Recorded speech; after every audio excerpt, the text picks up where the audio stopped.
Doctors and scientists call on Spotify to formulate misinformation policy. Doctors, health experts, and scientists battle COVID-19 misinformation on a daily basis. Platforms like Facebook and Twitter have adopted policies in an effort to curtail rampant false claims, but some don't have rules in place. A group of 270 doctors, nurses, scientists, and educators have sent an open letter to Spotify following a recent episode of The Joe Rogan Experience, calling for the streaming service to adopt a clear policy and to fulfill its responsibility to mitigate the spread of misinformation. On the December 31st episode of his podcast, Joe Rogan interviewed Dr. Robert Malone, a virologist who says he's one of the creators of mRNA technology. It's unclear whether that's true. During the chat, Malone made baseless claims about COVID-19, including the idea that his mass formation psychosis led people to believe the vaccines were effective and the notion that President Biden had withheld data that supported ivermectin as a valid treatment. The episode quickly went viral among both critics and fans as Rogan averages over 10 million listeners per episode. YouTube removed a video of the interview, and Malone was recently banned from Twitter for violations of the platform's COVID-19 misinformation policy by allowing the propagation of false and societally harmful assertions.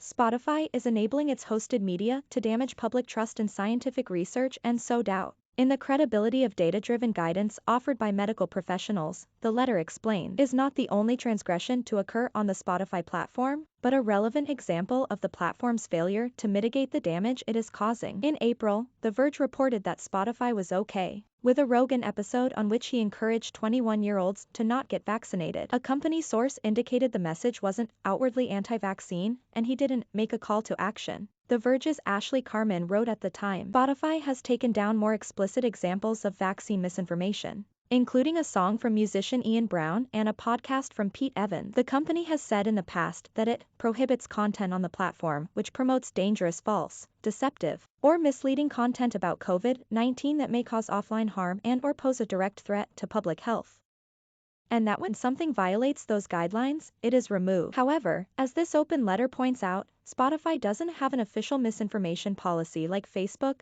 Twitter, YouTube, and others. The group is asking for the platform to do just that. Rather than to directly take action against Rogan or remove the episode in question, they want the company to create rules that would hold podcast creators accountable for the content of their shows. Spotify paid a reported $100 million to lock down the Joe Rogan Experience as an exclusive podcast in 2020. The show was the most popular on the platform in 2021, both in the US and globally, when Rogan faced criticism over his choice of guests, including another example of pandemic misinformation in an episode with Alex Jones. Spotify CEO Daniel Ek said the platform didn't have editorial responsibility over podcasts. We have a lot of really well-paid rappers on Spotify too, that make tens of millions of dollars, if not more, each year from Spotify. Ek told Axios, and we don't dictate what they're putting in their songs either. Spotify didn't respond to Engadget's request for comment on both the open letter and the company's misinformation policies.